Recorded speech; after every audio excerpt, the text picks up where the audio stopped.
All right, let's dive in. Today, we're exploring a film that is so much more than just a clever satire about television. We're talking about The Truman Show, a story that really gets under your skin. It asks huge, profound questions about free will, identity, and what it actually takes to break free from a world that's been written for you.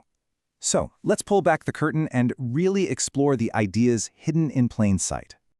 Think about it. The entire film hinges on this one simple question.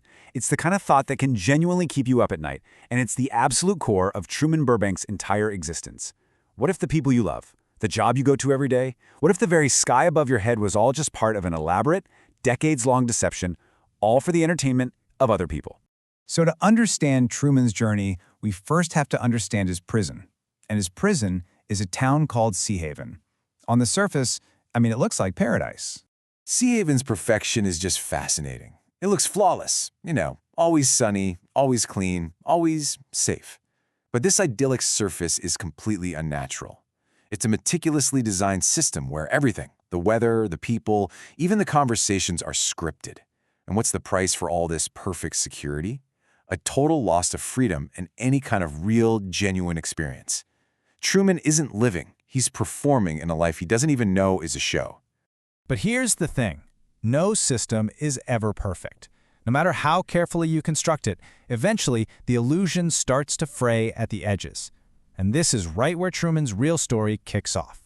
What's so important here is that Truman's awakening doesn't start with some huge, catastrophic event. Nope, it begins with just a tiny seed of doubt. A stage light literally falls from the sky.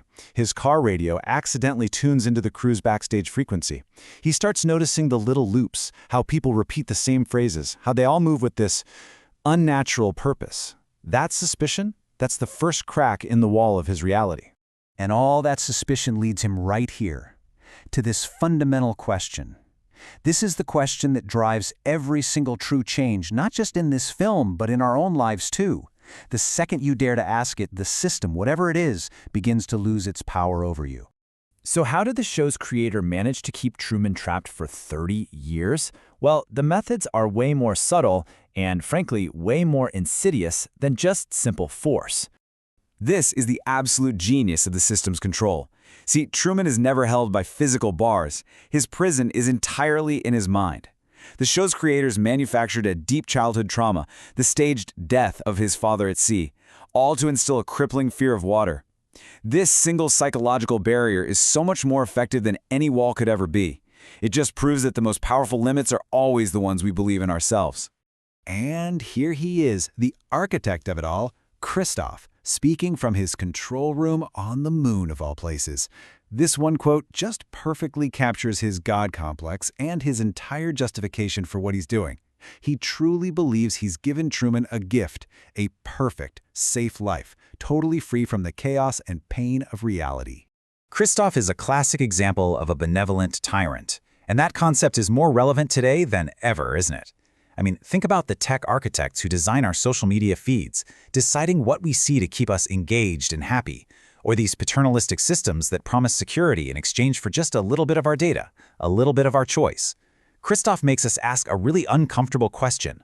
Is a curated, comfortable life worth sacrificing our right to choose and to fail for ourselves? But Christoph isn't the only one keeping Truman in his cage. There's another huge character in this story, a massive global audience that is, honestly, just as responsible. The audience is such a fascinating part of this whole ecosystem. They watch Truman 24/7. They feel for him, they root for him, but they also consume his captivity as entertainment.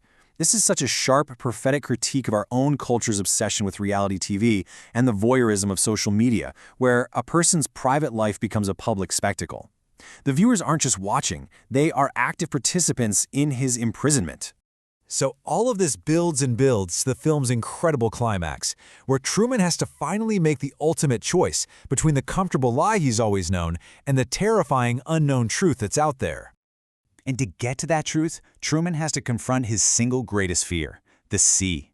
For him, the ocean represents everything his world is not. It's chaotic, it's unpredictable, and it's dangerous. But it's also the only path to real freedom. And what a sequence this is. He summons this incredible courage to sail straight into a man-made storm. Then comes that iconic, totally surreal moment where his boat literally hits the wall of the studio. The sky is just a painted backdrop. Even then, Christoph, his creator, speaks to him from the heavens, offering him the chance to stay, to remain the star. And Truman's response? He turns to his unseen audience, takes a final bow, and just walks through the door into the unknown. It's a stunning, stunning triumph of the human will. And this, right here, is the essence of his choice. Truman picks the unknown, the potentially painful reality, over the gilded cage he's lived in his entire life. This is the central, beating heart of the film, a powerful testament to the human spirit's unquenchable need for authenticity. You know, the reason The Truman Show has stuck around for so long is because it's not just about one man on a TV show. It's a powerful metaphor for our own lives.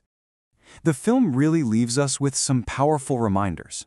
It tells us that real freedom isn't safe, it requires taking risks. It shows that the systems controlling us, whether that's an algorithm curating our reality on social media, or societal expectations, or even our own self-imposed fears, they only have power as long as we accept them without question. And ultimately, it argues that living an authentic life demands immense courage. And that brings us to the final thought. The movie is a mirror.